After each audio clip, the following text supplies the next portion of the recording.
everybody. Thanks for coming. A lot of good, familiar faces. Let's say primarily. Welcome to our one special guest who's not already. Yay! So the goal of this is not necessarily like a deep training on why these pieces fit the big flutes the best. It's more just about these pieces as repertoire. Like, this is something that any shakuhachi player could play, and you can add it in. And I made these categories. When I wrote this set of 27 pieces 15 years ago, it was in response to the struggle of trying to play these wider bore flutes. And these are Jinashi wide bore flutes made by Ken Lacoste. And unfortunately, he's no longer with us, so there's a finite supply. And the tuning and the timbral qualities are unique, to the point where some professional makers, even today, don't believe that they exist. So even today. Even today. But they do, and I've been focused on them for a long time. And Carl just played my very first taimu that I ever bought. He played in a jazz concert today. It's the only one I ever sold, also. Did you see the big brown flute? Yeah. So anyway, that one's very wide. So it was an experiment that Ken and Brian Ritchie, his colleague who had a pretty big collection and had noticed that there was different ways. I mean, he's not the only person doing this. Okuda Sensei does that. But it just takes you into a different part of the family, right? So think of it like if you know about the clarinet family or the flute family or saxophone family of instruments, the physics of how you produce tone and the fingerings are generally standardized, but they proceed through maybe a middle size and then smaller sizes and then medium and larger and very large sizes, using terms that they would use from the choir like soprano, alto, tenor, and bass. So if you think of those basic categories, I've recrafted. I didn't get to make this visual yet, but let's picture it in our minds. If you picture the piano keyboard, that gives you the range of notes, okay? High notes to low notes. If you have the saxophone family, where there's a bass, saxophone, baritone, tenor, alto, soprano, they're gonna overlap a lot, but it's their lowest note that you have to think about for their range for these purposes. So the lowest note of the alto saxophone is, whatever it is on the piano, and then the tenor sax, lower than that, is a fourth down, and so that's 5 half steps down. 1, 2, 3, 4, 5, and now that's your next one down, and then the next one down from that is a 5th down from that, the baritone sax. So you go down 7 notes on the piano. So you can picture that's how we name the ranges of voices and instruments. But those instruments have keys. As we know, we don't have keys, and so the lowest we can ever go is very finite. In terms of an instrument that can play all the notes in 2 octaves, you can make drone instruments or other instruments that you could form like an ensemble with that are much, much bigger. But for playing melodies that can access a full range of the 2 octaves and chromatic pitches, in my experience, there's a limit at about an octave below the 1/8, so the D flute. And so I would consider that, if it was an octave below the 1/8, I'd consider that like a contrabass. So I've compressed the naming of all these. Instead of 5 or 7 half steps between categories, bass, tenor, alto, there's only like 2 half steps in between. So a D flute, a D shakuhachi would be like a contrabass, or a C to me. And I'm calling anything between F and A flat, this is a G and this is A, so like a 2.4, that range doesn't even go as low as a regular small clarinet. Okay, but for us, for the physics of the flute and not having keys, I've compressed the range of the family names. Does that make sense?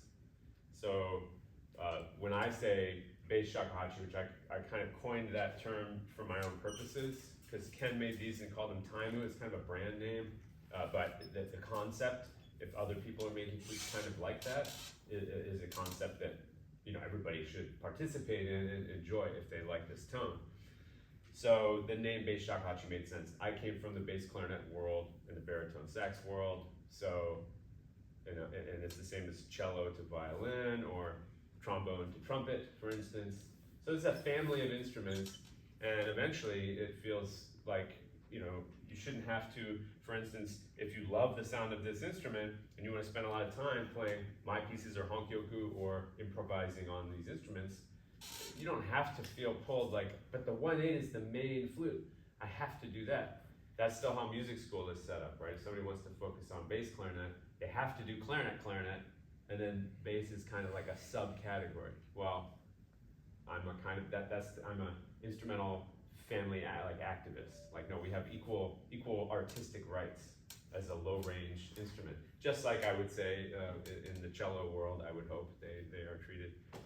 Trombone and trumpet, same thing. So they feel like a whole different instrument. To me, that required a kind of different approach. I do think honkyoku of a bunch of different sects is good to study on the big flutes. But honkyoku is challenging. As everybody knows, you have a lot of medi notes, a lot of daimedi notes. You have all the Japanese scales that are absolutely never based on this scale. For some folk songs, but otherwise they're never based on this scale. Welcome. This scale, as we might know, is called the minor pentatonic, and what I call the indigenous notes to the flute. Ro, su, de, chi, di, e, which we've heard a lot about this week. If anybody knows of a honkyoku piece that only uses those notes, let me know. I'd be very interested. In general, they're using the regional scales that I assume came from other instruments originally, and then the daimedi notes, which add the sort of chant-like color and breath cultivation aspect. I found those very difficult on these. These flutes were already very difficult for me. Been doing medis all the time, and daimedi, so maybe kyore was okay, maybe honshirabe, but then after that, it was like, this is already frustrating. It's just slipping out of my hands. I can't really cover the holes. You know, maybe there should be a set of repertoire to connect to the flute and then go back to honkyoku and kind of have this dual curriculum. And that's what I've been building. And luckily, many of you have taken the plunge and are succeeding greatly at playing these pieces and honkyoku on bigger flutes. So that's the underpinning for like, oh, maybe I could write flutes for Taimu, right? Mukyoku. I was flipping through my material set in 2009 after studying with my teacher Michael Gould. He was in Cleveland at the time, and one of his books, the book that he did with Taniguchi sensei, has this Sokyoku section at the end, and that meant, you know, kind of they were using the syllable so as it relates to calligraphy, meaning that you take like mukaiji or kyore and do a whole kind of new version of it that is inspired by it, but is very free. They were calling that Sokyoku.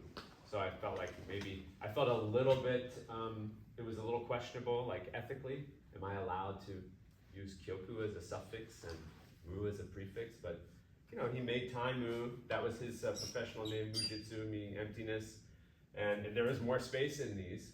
So just an aside, for instance, it's only a 274, my 2.9, I did do the pour water in it and measure the volume method once. And if my memory serves correct, the volume in the 2.9 was like 2.5 cups of water. And the 2.4 that Stanley has now, which isn't that much shorter, that was a 1/4 cup of water. So that was like 8 times less than the flute that was only 4.5 steps slower. So there really is a different amount of air going on in there. And so I just sort of started writing. I'm a composer, and my approach to composition is animistic, right? So I connect to the instrument and use all my training, and then just sort of come up with things. Ideas come in based on what I feel me and the instrument want to have happen. So that started happening. Titles started coming. As an instrumental composer, I feel titles are very important. They form a little seed that the phrases will sort of form around. And I feel like that's similar in honkyoku. You know, we don't have sanya or takiochi. We're not just like, oh yeah, it's called waterfall, but don't think about that. Just play the phrases. Now, ideally, there's a bit of a connection there. That the title forms an axis for the sensibility of the phrases. So all of these pieces are like that. but they came out at different difficulty levels, and that's the first way I divided them up. I wrote them in chronological order, so these are the numbers are the numbers that I wrote them in chronologically. I decided 27 is 3 times 3 times 3. 36 is the number associated with Honkyoku, so this is 27. So I set myself up a vessel to write all these pieces. I could have just written 5, but luckily we have a lot of them. And there are different levels, and that's what my students go through. Level 1, 2, 3, beginner, intermediate, advanced. They kind of fall into those categories. I'll explain how I decided the difference in a second. But they also fall into these, I guess, 6 categories. Okay, so when I started writing, like number 1, the turtle, that was just a programmatic. It's pretty slow. There's a lot of Honkyoku-like phrases. Shinyata has komibuki, so that's a very meditative and slow piece. So there's this meditation category. We have 6 in that category. 4 of them I improvised and then transcribed later, and that's these in this category. 3 of them are duets. 5 of them are very strongly blues pieces, and that formed the seed for the pieces I've been writing since then. Like the piece I played last night is in this, what I call nature blues category, but these were the first 5 in that style. Pedagogical ones were these long titles that tell you what you should be thinking about the whole time. They're really just exercises that are written out and have a bit of musical phrasing to them. And then this is a random category. It's called performance. And we're going to look at Tree and the Maiden, because today's a short class, so I hope we get some more playing. But Theme of the Mendicant's like a folk song ripoff. Doppelganger's got a bunch of special techniques in it, like and playing backwards, like and then turning back around. So that's a unique piece. But some of them are, the meditation ones turn out to be very important teaching-wise. And for all my students, I want them to memorize these 2, Sleeping Dragon and in which the sound contemplates your existence.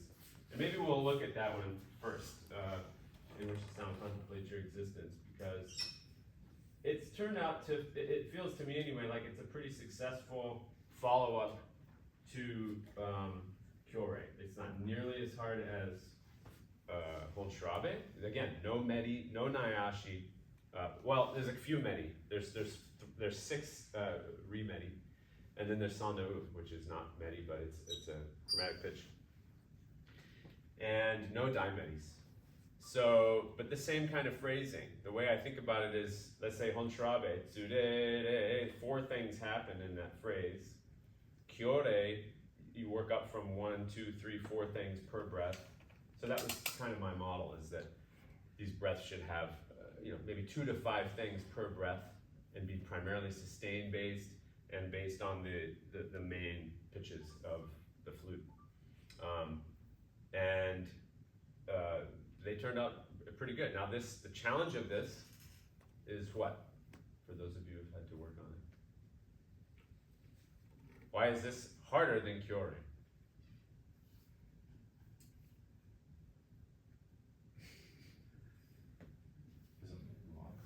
More things to do. Yeah, there's more things to do, but it's because starting here, you're in Kan. So the middle section is Kan. So as a beginner on Shakuhachi, this was my big beef with so-called Shakuhachi pedagogy, which there really wasn't.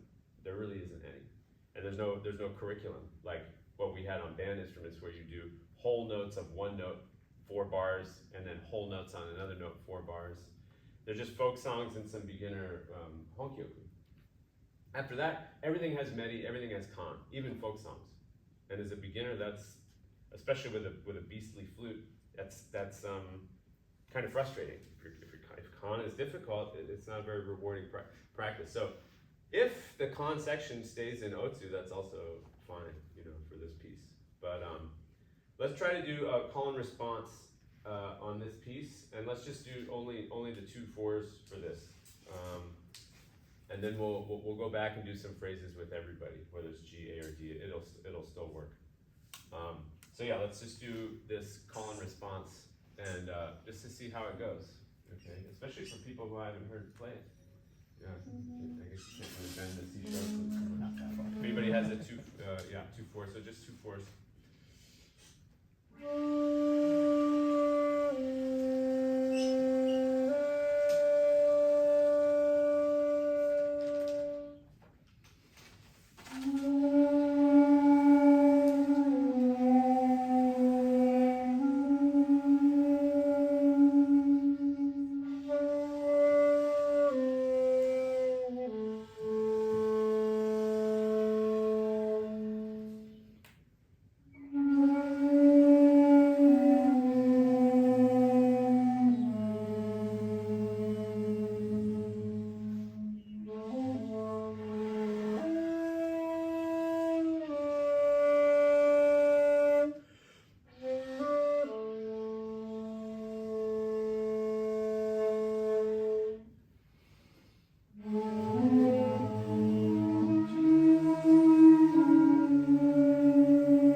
Excellent. Let's have the 1/8 join us for the last 5 lines.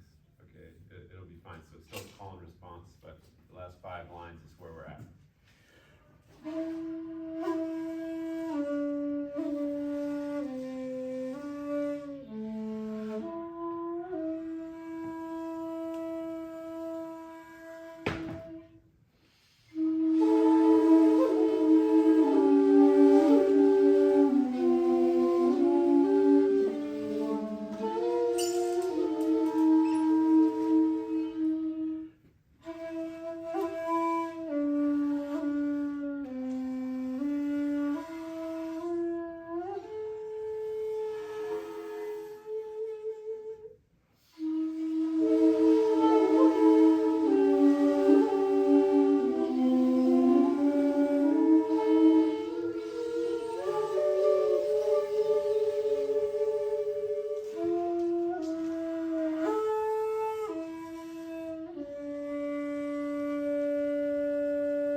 beautiful. So now I wish it was a 3-hour workshop. You could do four pieces I had planned in this fashion. It would take probably that long, and then we would be very relaxed afterwards, I think. So I want to get to another piece. Any questions on this piece? So even though it's written for bigger flutes, my suggestion is if you are a practitioner or a teacher, which I would assume falls into everybody who comes to this festival, there are several of these pieces that could come in very handy for students to engage with, because just doing long tones, for instance, the mind can get very restless. These are kind of written out long tones in a way, but there is a melodic structure that was more successful on some pieces than others. This one was pretty successful, I think. I have a question. When you're playing bigger flutes, so I often feel that I'm running out of breath, and it's hard for me to tell whether that's happening because like I'm wasting breath from my lips, or whether I am just like not taking a deep enough breath. Those are like two, I feel, separate things that both lead to the same result. And sometimes I fix it after practicing a tiny bit, but I always am not sure which one to start working on or thinking about first. Well, you would take a deeper breath for sure, but you could start getting dizzy if you're wasting too much air and taking really deep breaths. So you have to be satisfied with shorter sustains. The goal is really making sure you're breathing into the belly. This isn't a breathing class, so we don't have time for that, but essentially the dantian is where everything happens. So if you're inhaling here and the tone comes from here, and you're enjoying the tone quality, that's the key. You may have to accept shorter lengths in the short term, but it's still a good question. You should kind of think about, make the embouchure more efficient, yes, but the way I teach is a very loose embouchure. It's not a command and control based, it doesn't look like that. I don't play like that. So that's not gonna help if you make the hole smaller like this. If you make the hole smaller by letting the lips be heavier on top of each other and get efficiency because the power is really coming from here, then that produces really good results on bigger flutes. But for me, it took many years. That's why I made these pieces. So it's kind of like putting in a lot of hours and being okay if some days, be happy the days that the sustains are long. I guess that's my opinion. So this. The next piece I wanted to go, we have to skip Tree and Maiden. The Mysteries is at a foundation of this nature blues style. So this was my first piece writing the calligraphy. So it's a little sloppier, I think, than what my handwriting got to later, right? Like Tree and the Maiden, this looks pretty good to me. But this was like me trying to figure out, like, okay. And the reason this is a level 2 piece is there's more specific instruction on pitch stuff. So you can see all the squiggles, like here you gotta do this kind of squiggly vibrato, this is a little bit of a looser dip, all of those are pitch lines, right? Pitch dips. A lot of su-diages and scooping in from underneath the notes. Almost all these entrances you scoop in from underneath. That was a very important technique for me to get the sound on these flutes for girl. To try to connect and then raise the pitch up. So it has a bluesy, slidey feel, so why not incorporate it into the pieces? So if you scan across the top, you see how many in this piece start with a slide up. The reason this is one of my favorites of this set is because, well, it laid the foundation for these bluesy pieces that led to like Black Earth, like I played last night. But this has no rhythmic section, so there's no rhythmic riff. There's no komibuki either, so there's no pulsing. So rhythm-wise, it's just like Mukyoku. It's breath-centric. There's no circular breathing. There's no riff-based bass lines, which I'm partial to writing, but there aren't any in this piece. So it's purely, and there's no medis. I have a tokenization of medi at the end. Su medi. There's one. That's it. Otherwise, everything is the 5 indigenous notes plus u. So, which is we sometimes call the blues scale, the minor blues scale. Yeah. Pardon me.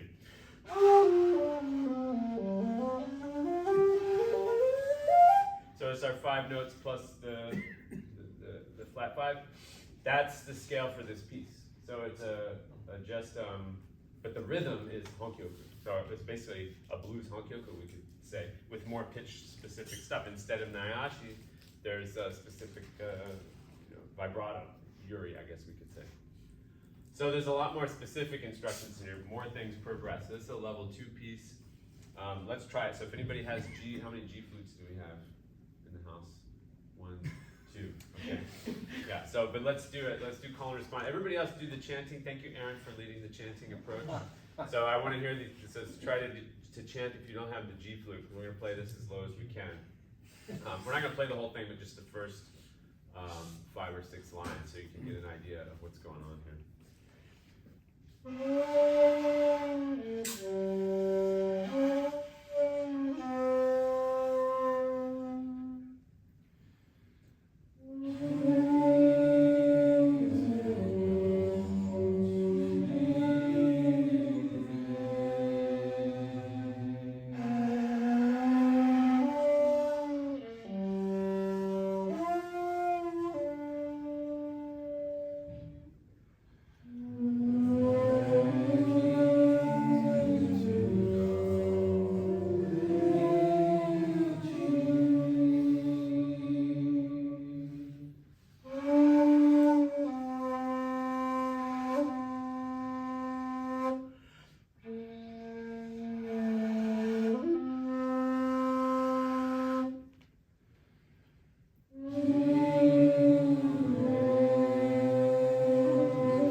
Going on in this piece, but it's like fingering wise very manageable. You're doing a lot of pitch bend practice, and eventually, this is skipping ahead a bit, but what eventually happens if you work through all 3 levels of the 27 pieces, come back and do like your favorite ones from level 2 and 3.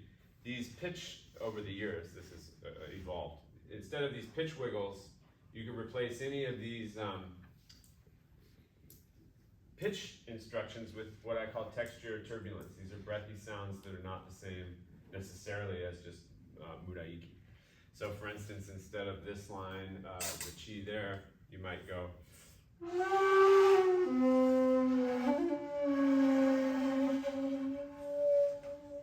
and have some vibrato on it as well. So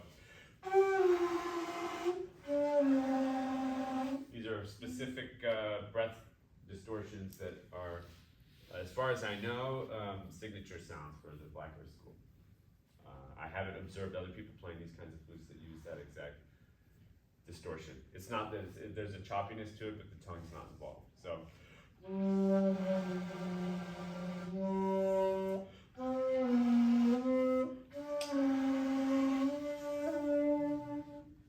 It's a very satisfying technique to develop. So I've just sort of made up my own names. Texture turbulence.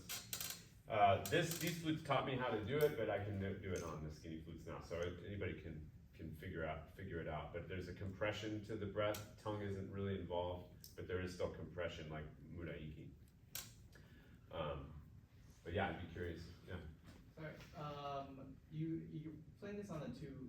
Is that what it says? That's what I wrote it on. So if these have these instructions, means I wrote it on a specific flute. I guess. And this is more of me being not so familiar. Like, if you were to play it on an A, are you thinking that playing it on an A flute sounds less nice, or like what's the? Yeah. So what I realized after part of my transition from Western winds to Shakuhachi taught me that as a composer performer, I'm thinking about the tube length when I'm composing. I'm not thinking about absolute pitches. I'm not like, I want this to be middle C and to go up here. I'm thinking about what the feeling is of how many holes are covered on the tube for the melody lines in my riffs. So for instance, do I like the octave? Yes, I love the octave, but this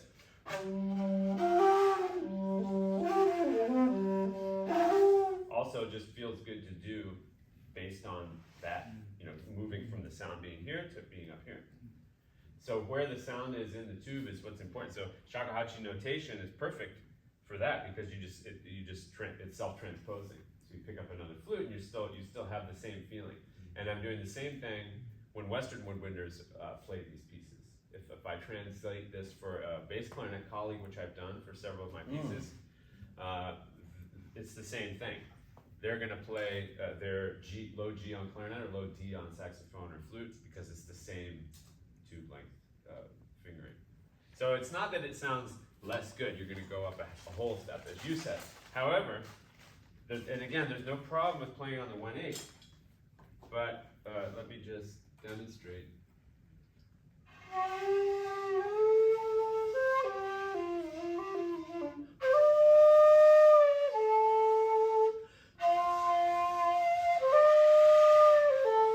picked up where we left off.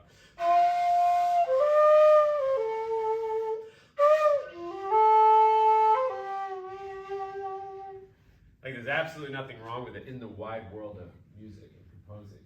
But if you grew up like I did with the Chipmunks, if you're familiar with who the Chipmunks were in the band, for those of you who don't know the Chipmunks, they were a novelty act invented by David Seville, who was a novelty music maker from the 50s. And it was speeded up pitch-wise, but kept in the same tempo music of other hits. And I grew up as a fan of them. I mean, 3 animated chipmunks singing as a kid is like an amazing, and actually my Sharona, which we heard today in the dining hall, that was on an album called Chipmunk Punk. And I listen to that all the time. I listen to Chipmunk's version of other songs I like for some reason. That's what it feels like when you pick up the 1/8 and play pieces a little bit. But that's just my prejudice. Anybody that's played them on bigger flutes, but nobody would know that if you played, especially the faster level 3 pieces. Like doppelganger. Like as a composer, because sometimes, like, I come from a clarinet background, so sometimes when these like music students make composition and they tell B flat clarinet to play super duper high, and we think to ourselves, but we really like the lower octave because that's where we feel good and sound good. Right. So you're saying you're thinking of that for the different Shakuhachi lengths. Yeah, and for me, I have a bias towards lower pitches. In my world, 2/4 is the main flute, not 1/8. And I think there's to some extent, like Myeonji, maybe 2 or 2/1 is more the standard. Is that true, rather than 1/8? Yeah, in the tempo Myeonji is 1/8, but they're typically down towards more towards C sharp. Okay, I see. So yeah, I don't know. In other there's the Osaka school that does 2/5. Okay. Yeah. And you have Kyoto. Yeah. Oh yeah, right, exactly. Okay, good. Yeah, thank you. I had 2 questions. One clarification question. What does the F mean on the score? So these look like dynamics, but they're actually about the air. So there's a separate sheet about notation that comes with everything. So that means full air, and then this SH means suddenly half air. So rather than a dynamic marking, like forte piano, it's about how much air. Because if you're playing a really bit, like if you get down to a 3-0 or a 3-1, they're not super loud, and it's not about like, oh, but it's supposed to be loud. Like, again, it's an external instruction rather than these are for the player. So whatever your full air is, put that in, and then cut it to half on the suddenly half air marking. So there's not a lot. They're the equivalent of dynamics, but it's just like come in with a lot of air and whatever it sounds like. And I wanted to pick up, sorry, to on one of your earlier comments. Sorry, I was a bit late, but you said that there is no like. Or you experience no real pedagogy or like a lack of pedagogy within Shakuhachi teaching, which is also something I've been thinking a lot about, like about the pedagogy of the instrument itself. So could you maybe tell a bit more about your experience with? Well, I'm not familiar with all the different ryu, and all like the tempo styles and everything like that. But I started Shakuhachi in 2001, and I went to the Boulder camp, and so Kurahashi Sensei was there. My teacher Michael Gould, a lot of these other cats were there, Riley and Wheeler, of course, and the fifth teacher was Kaki Sakai. So they're all heavily Yokoyamas. The KSK didn't exist at that time, but the same thing. It's like the whole kind of Yokoyama influenced and Watazumi influence was pretty strong. So that's all I knew about, and I had, it's just they kind of just get you started on some folk songs and stuff. When a lot of them went to Japan, they just were thrown. They had to play Sankyoku at the beginning. I mean, I don't know, Motonaga-san, when you very first started, what did you play on Shakuhachi? I started at the university, Okay. which do the club with Sankyoku. So originally I started from Jiuta. Okay, but that music's very hard. Yes. But we have to start from Rokudan. Rokudan's hard. Yeah. I mean, that's not a beginner piece, That's like, yeah. Oh yeah, I started with movement 2 of the Mozart Clarinet Concerto. Like, no, that's not, that's what it feels like, yeah. Rokudan's listed as a beginner piece. So maybe there's value to that, but it doesn't, it didn't speak, it was okay for me when I was starting because I had a small flute, but then I had it in the back of my mind that maybe that there needs to be something created. If somebody thought, oh, maybe step by step. There's nothing by saying there's no pedagogy. There's nothing step by step that I had come across. Pretty soon you're playing Kant. Very soon you're playing Medis. So. Sorry, I have a question. Did teachers assume that students started with a smaller, like 1.8, learned basics there, and then played a bigger one after that? I mean, a lot of teachers never assume you're ever going to play anything but a 1/8, I think. Okay. Yeah, I think. So, and there's a lot of, go ahead, Lawrence. Well, I was just gonna say, I started on the 1/8 like everybody else, but when I discovered the 2/4/5, which I had, I found it to be like my own voice. It was resonant with my own body, and so I had to do it, and I'm glad I did. Yeah. I'm not a chipmunk. Yeah, that's right. Yeah. So there is a little bit of it's not just a bias. Like I do have a bit of a separatist movement that I'm trying to start here, and that has worked in the clarinet world. We now have in the clarinet world we have a low clarinet festival that's every 2 years, and that's in large part due to myself and 3 other composer performers that have been doing a lot of new repertoire for bass clarinet since the 90s, and I don't see why this wouldn't be. I mean, think about the programming. The programming on this festival has been artistically pretty rich and rewarding in diverse styles, but if we were to roll the tape back and see how often we're getting to hear flutes that are 2/4 and 2/5 and lower, the percentage would be a small wedge at the pie graph, I think, if I'm not mistaken. Maybe it's more than it was last. I don't know. And this is just what I think a lot of us like to hear, and like to practice. But your approach to the larger flutes is not just about length, but it's about bore, right? And that's It is. another thing. Yeah, and that's why it doesn't sound. The timbre profile is probably recognizable. I don't know. That's 2/4, so that's on the line, and this is skinny. Whereas once you get down to the F flutes that are much wider than this is about 47 millimeters across, and my widest one is probably 53, and it's tubbier, you know. Yeah, but like Kyotaku, you know, Kyotaku and Zensabo flutes have overlap with wide bore. Yeah, it's like a richer, you know, velvety experience. That's how I mean. It's another kind of sound. It's woody, it's breathy and resonant. This is gonna be always kind of fluty. Yeah, it's like flute with some of those other qualities brought up into it, whereas this seems to just sink down into those resonant woody qualities. That's my experience with it. So you guys get a free copy of some of these pieces here, page 1 and 2. So let's try to do something with all the 1/8s. So actually, let's go back to Treating the Maiden and see if we can do this all with 1/8, because this is a little bit faster.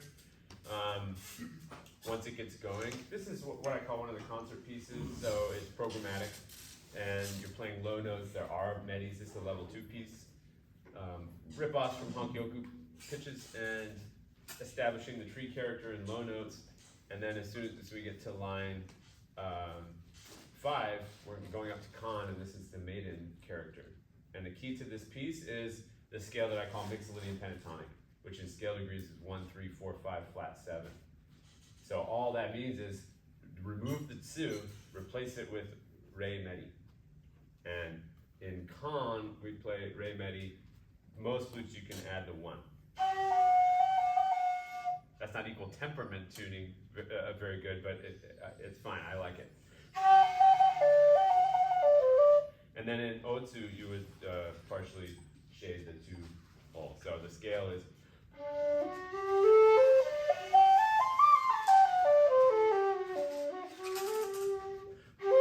And what did you call this scale? The Shakti scale, yeah.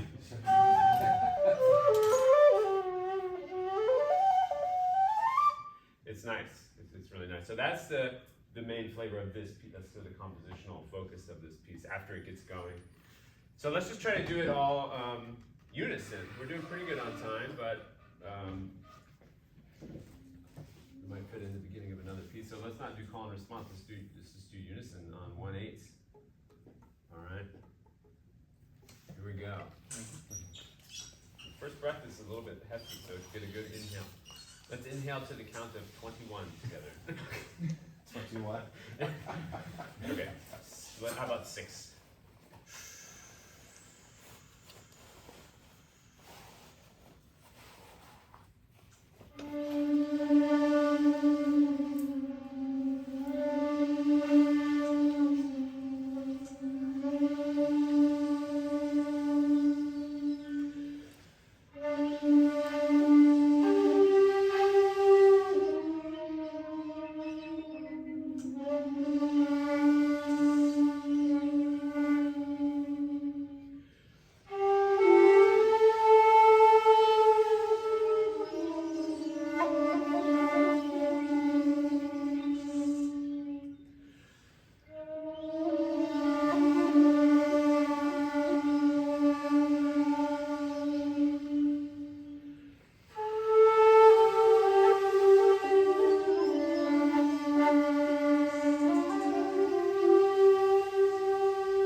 Okay, I like that effect, but let's go back to line 5 and do call and response. So if you find that your one finger makes up only a minimal, like a timbral change, I think it's flute to flute. You may have to do the one fingering in medi a little bit, or just shade the two to get closer to the pitch. Major thirds are completely out of tune on the piano. Equal temperament, except for the octaves, is actually 100% out of tune, a little bit. So if we're not playing an equal temperament instrument, the ideal is to decide what kind of third we want to play. You might want to play an equal tempered third. The major third in more pure ratio should be a little bit lower, which might not be what that fingering does. It might actually be higher. So this is a little tricky, and of course it's not meant for a heterophonous iteration. It's a solo piece, but let's do those lines call and response.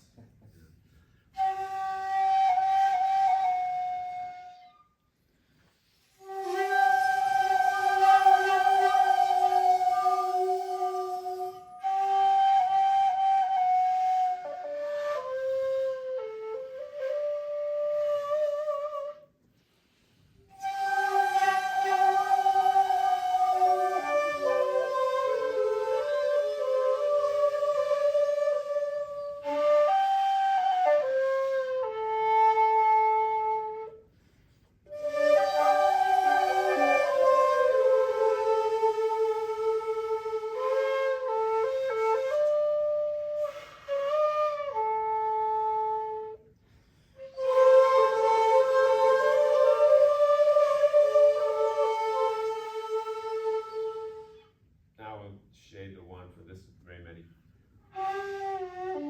I'm sorry, shade the two.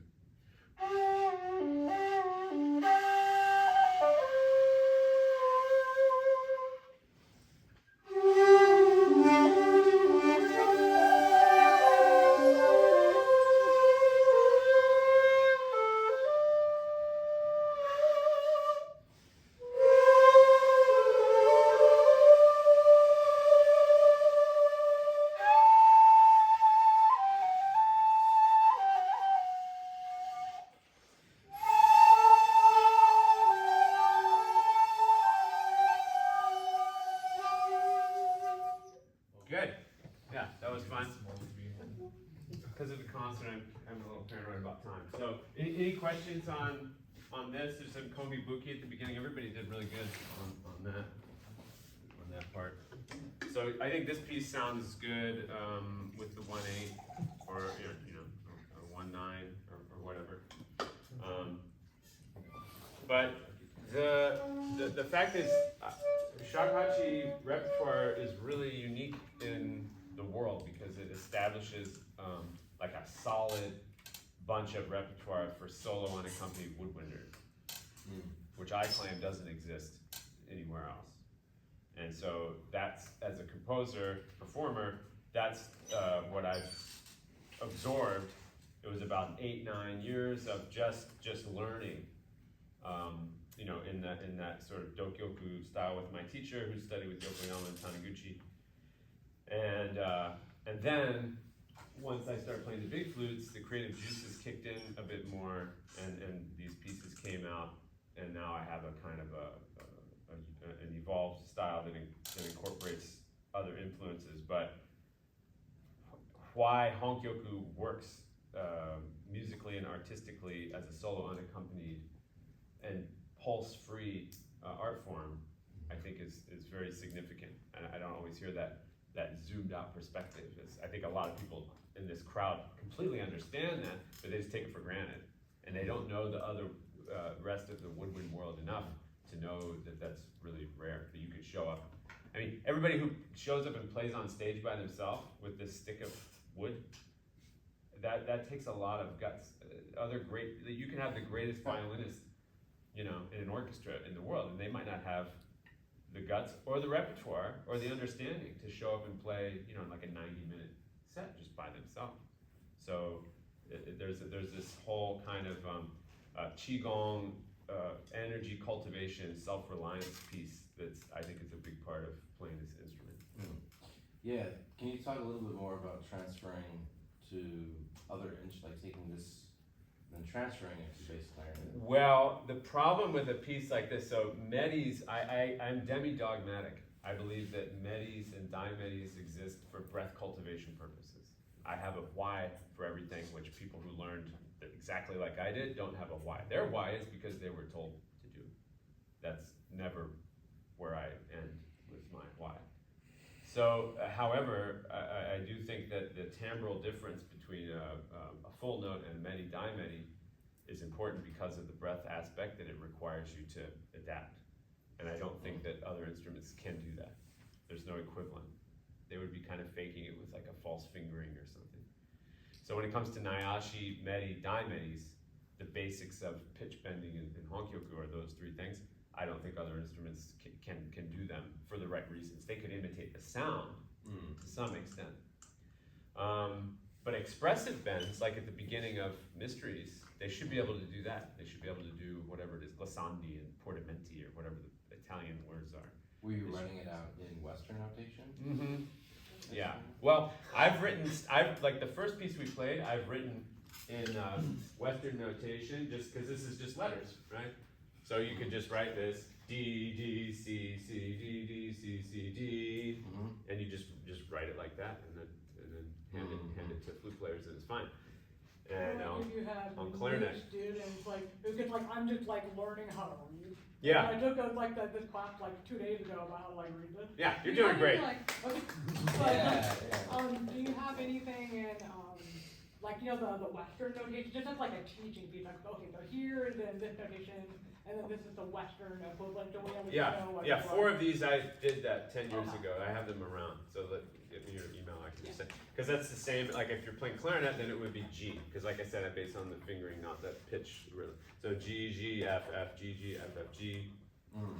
And you can do that. And because in my piece, in these pieces, it's not the medi dimedis aren't necessarily with like the ethos of Honkyoku. There are more just pitches, especially these that I put in the performance category. So yeah, just play F. It doesn't have to be quieter because it's dimedi. And these have fun scales. So yeah, there's more to be done for me generating scores, translating pieces that don't have scores yet. I have a lot of composition with no scores, and then transposing these with Western letters so that people can play them. I mean, they seem to have fun with it, but I prioritized the long tone pieces. The first one we did, because they have nothing like that. And they could do it as a group. And I have the colleges I've visited where they say they're still warming up with that. It's like a good warm-up piece for them. Yeah. Cool. All right, so everyone can put everything away. If you have other questions, just come up. I'll let everybody get packed up. And yes. What note I can see the PDF here? This piece or the note remedy? Yeah, I didn't see that. piece. Right. Right. It's in there. Not all the pages. I think that's page 1. Yeah.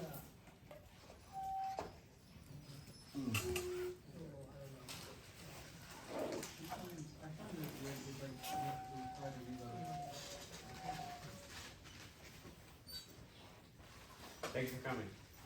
All right, thank you, everybody. Right.